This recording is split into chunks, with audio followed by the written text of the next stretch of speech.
Here we are, the day of reckoning. We are finishing up the NFC previews and predictions, and we are finishing it up with the NFC West. This should be a good one. Yes. First and foremost, though, let's start off by talking about who we think is going to, unfortunately, finish fourth in this division. That's going to be the team that held the number one pick in the draft last year, and that's the Arizona Cardinals. And I just look at this team like they have the biggest set of question marks because you have an unproven head coach who didn't even succeed in college. I mean, he just couldn't. So you're bringing a system and an offense that failed with Chip Kelly. You know, some of it was his own fault. Some of it was not. But you're not sure about that. Your offensive line is not well built. You have I hate to say, you have an undersized quarterback who, he's going to be running for his life. He's dynamic and he doesn't like he has a weak arm, but he's going to be running for his life. You see a little bit of that in the preseason, and then when you get real defenses that he's going to have to face, he's going up against DeForest Buckner, D4, Nick Bosa. He's going up against Aaron Donald in the Rams defense. He's going up against Seattle and that defense. And that's just his division. Much like we talked about, can Daniel Jones go up against the defenses of the NFC East?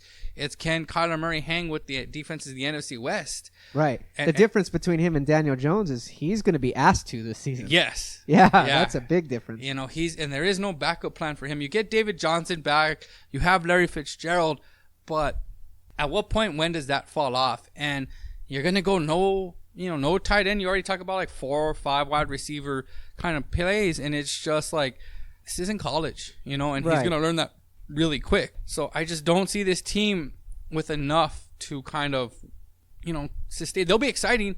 They're going to be fun to watch. I think this would be the most exciting fourth place team to watch. Yes. We talked about the Lions possibly being the best fourth place team. Yes. This is the most exciting. Yes, I agree. There are going to be some shootouts. You're going to want to see, what they look like, because they'll be in some close games, where it's like, hey, there's 2 minutes left at the half or 2 minutes left at the game. Kyler Murray has the ball. You want to see what's going to happen.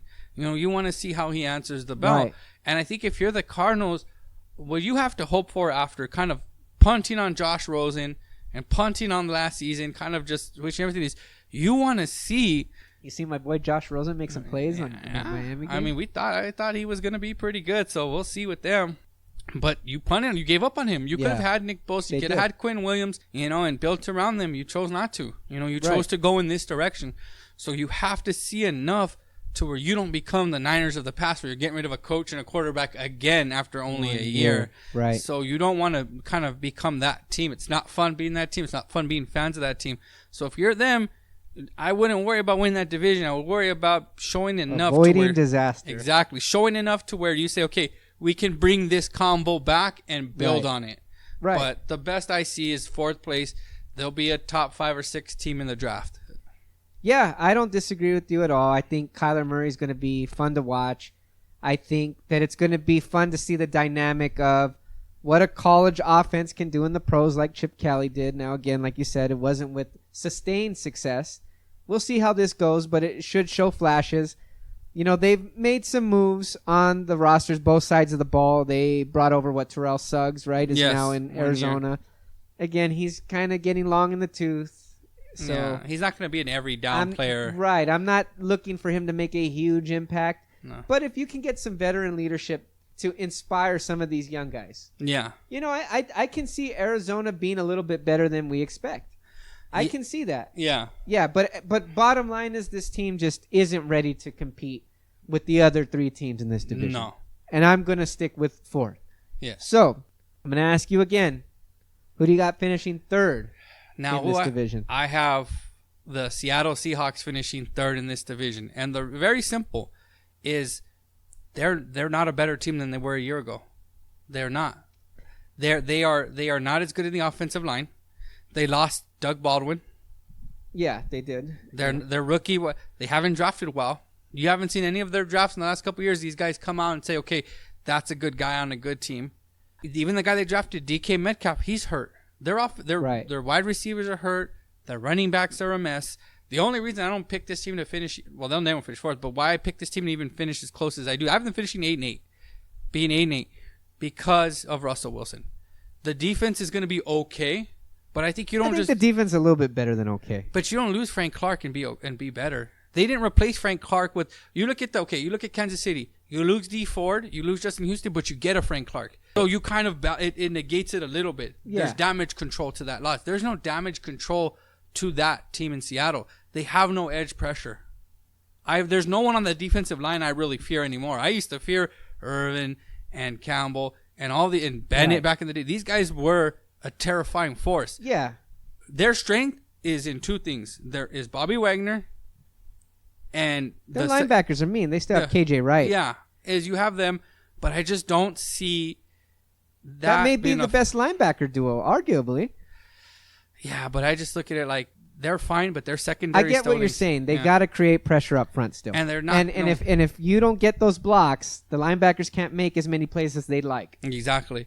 And now you're gonna be. I think you're gonna ask a lot of Russell Wilson. You also look at their offense. I mean, you saw that playoff game against Dallas. Yeah. They waited until the last minute to try to put it on Russell Wilson's back. Right.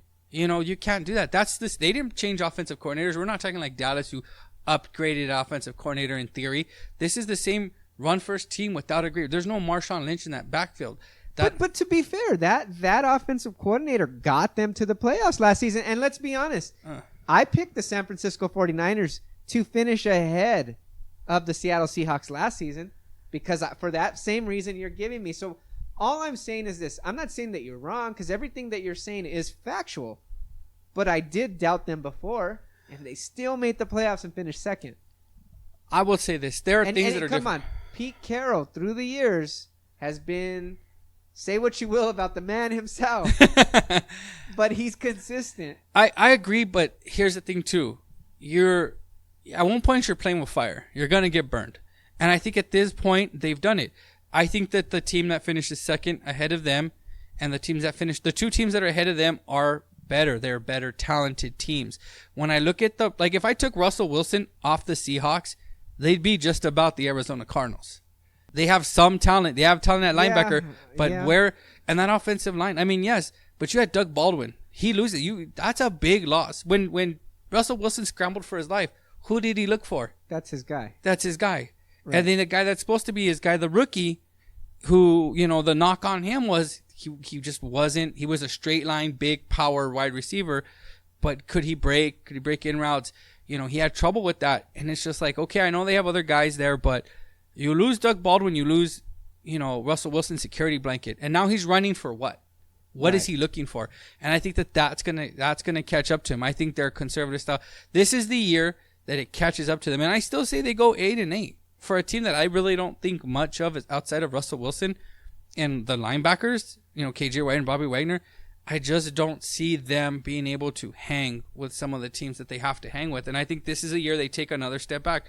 I'm not saying they're always going to be third, but I just look at it like right now, they were the team on top. They were the best team in this division for a few years.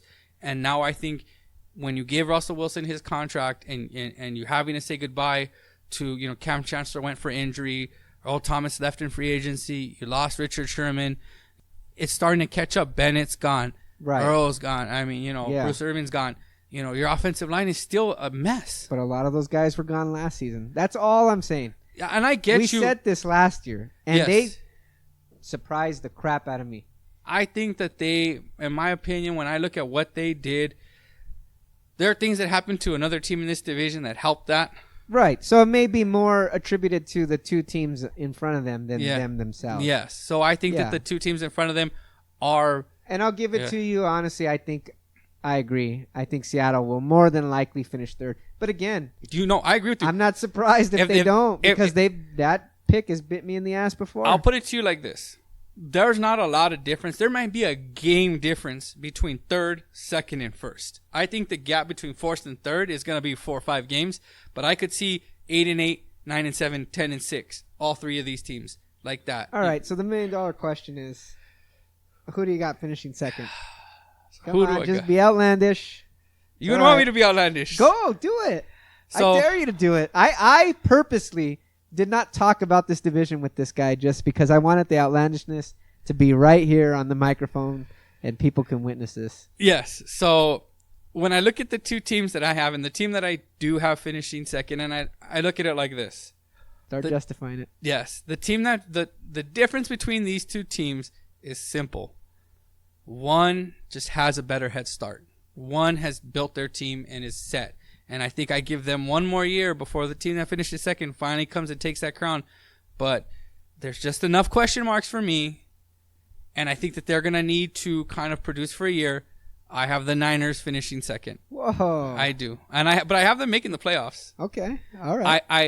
I think okay, here's my thing. I didn't overreact from the Denver game, but it reminded me of something important. Rust is real. And I think it's going to take time for this team to gel. This team, talent-wise, can hang with the Rams. I truly believe that. No joke. You go position for position, coach for coach, except for one defensive coordinator, this team can hang with the Rams. The thing is, they have to show they can gel. I have to see Bosa on the field for the season. I have to see D Ford. I want to see Jimmy. I want to see these receivers step up. You know, I think the running game is going to be good with Breida and Coleman. I think they're going to be fine there. Kittle's going to be Kittle. I believe in the young linebackers. I believe in DeForest Buckner. You know, secondary is still a question, which is what scares me. And it's just that the Rams have shown they can do it. I want to see, if I can see Jimmy and them do what I think they can do, then I would have them. This, for me, is not too far off. This is the same thing with Philly and Dallas. This is a coin flip because I do think the Rams are going to come back down to earth a little bit. I do too, a little bit. You know, the Rams are going to be with 13-3, 12-4. I think that it's going to come back. They're going to come back to the pack to where the Niners are going to come up and the Rams are going to come down. But I just think for this year, when I'm really honest and I look at it, you know, unbiased, you know, I just have the Niners finishing a game behind because they're going to lose a game early because they weren't ready that they wouldn't lose at the end of the season. Right. Right. Yeah, you know, I think the Niners have a lot of upside. For as much shit as I give you throughout this preseason, and you've been having a ball. I've You've had a ball. You bagged on Jimmy Garoppolo. You went total Skip Bayless. I mean, he's your Aaron Rodgers at this point. It's just, you know, to me, it's only because, look, I do see some of these outlandish 49ers fans online, you know, talking crap. And so for me, it's just good to see sometimes, like, see them come back down to earth a little bit. But being unbiased, like you said, I think Jimmy Garoppolo has a lot of upside still. The question for him is the same thing I have for Wentz. Yeah, you were good 2 years ago for a stretch, but I need to see you put a complete season together. Bottom line, you can start off hot or you could be rusty and you can end up hot, but I need to see you play all 16 games and have a successful season. Lead your team to a successful season, a la double-digit wins or a playoff berth. Yeah. I need to see it because if not, and this goes for the both of them, then don't give me that these guys are better than Dak. Somebody that's done that before. You know, so I think I would say both Goff and Jimmy G, the pressure's on those two guys in the NFC for me. That's the way I see it. I don't have reason to doubt Jimmy G, and I don't think that San Francisco 49ers fans are without reason to believe in him. Bill Belichick believed in this guy. Yeah. He drafted him with the second-round draft pick. Yeah. I mean, he was grooming him. He was on his way. Yeah. So there's reason for optimism. He played well in stretches, small stretches, but he's played well. He's played bad in small stretches. That was my biggest point. As far as the defensive side of the ball goes, you know what? I do like the Niners on defense. I really couldn't name you their defensive backs. I don't know how that's going to work out. But their front seven looks legitimate to me. Yeah. And as long as, again, they stay healthy, hey, there's no reason to believe that they can't overtake a team like the Rams, who I think will take a step back on defense especially. Yeah. That's the way I'm looking at the division. But look, to me, McVay is still a little bit more proven of a head coach than a Kyle Shanahan. I do respect Kyle Shanahan as an offensive mind. I'm still not quite there with him as a head coach because, again, you got to show me something. Yeah. It's a big thing for me, you know, to show me some consistency. It's great to flash. I just talked about Donovan Wilson on the Cowboys, how he's flashed. But you're not going to give him props until he's consistent in the regular season. I agree. Same way I'm looking at San Francisco. That's true. And the talent's there. And the talent's there, like you said. And then, like we talked about, when you talked about Wentz and his issue with, you know, targeting Ertz, I mean, the one thing that can be said about Goff is he was a completely different quarterback when Cooper Kupp went out. When Cooper Kupp was lost, he went from being an MVP candidate and just blowing out the Minnesota Vikings to just looking lost at times. Because he lost. That was his guy. As much as he likes Brandon Cooks and Robert Woods, Cooper Kupp was his guy. It's the security blanket. And then you don't know what you're going to... That's why we talk about Gurley and how he's going to be used moving forward.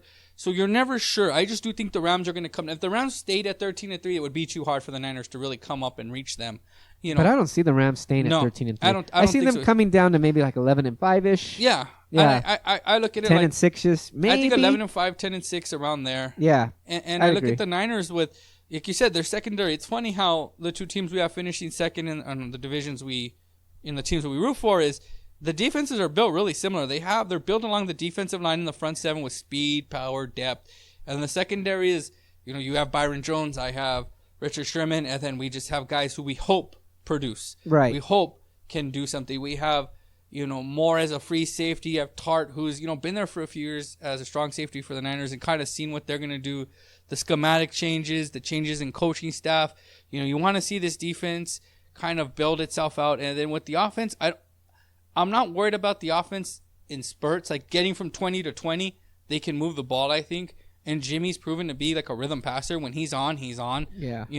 That the 6 snaps against Denver, and you add that with the snaps he took against the Kansas City in total, that's Jimmy Garoppolo. I think he's a guy who's, he's as a 49ers fan, you're going to have to live with, sometimes he's going to throw an interception. He's just built like that, right. Because he believes in his arm strength. He believes in his accuracy.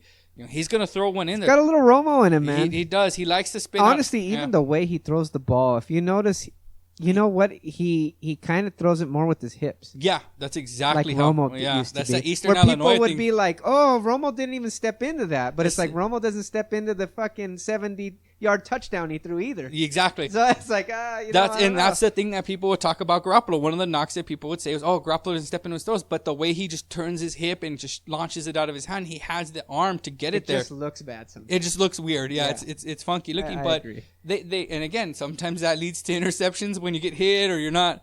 But I mean, you're gonna have to live with that. Potential for a big play too. Exactly. So the Rams, I think, will finish first because I think the Rams just have enough of a gap, even when they do take their step back. Could I see the Rams taking a big step back? Like if Gurley isn't what he is, and Goff did get exposed, could I see the Rams the Niners still overtaking them? Yeah. If that defense comes to play and Garoppolo is what I think he's gonna be and that running game works, yeah. Because I said 9-10 wins, that's gonna be right there, maybe 11.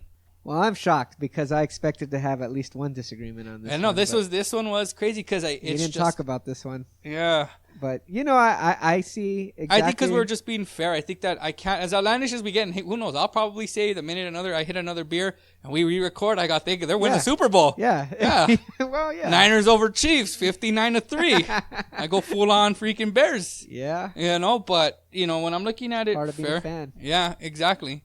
Yeah, for sure. So that's going to wrap up previews and predictions. We will hit you guys back during the regular season weekly here. So keep it locked into the Say What You Like Sports podcast. Go ahead and sub it up.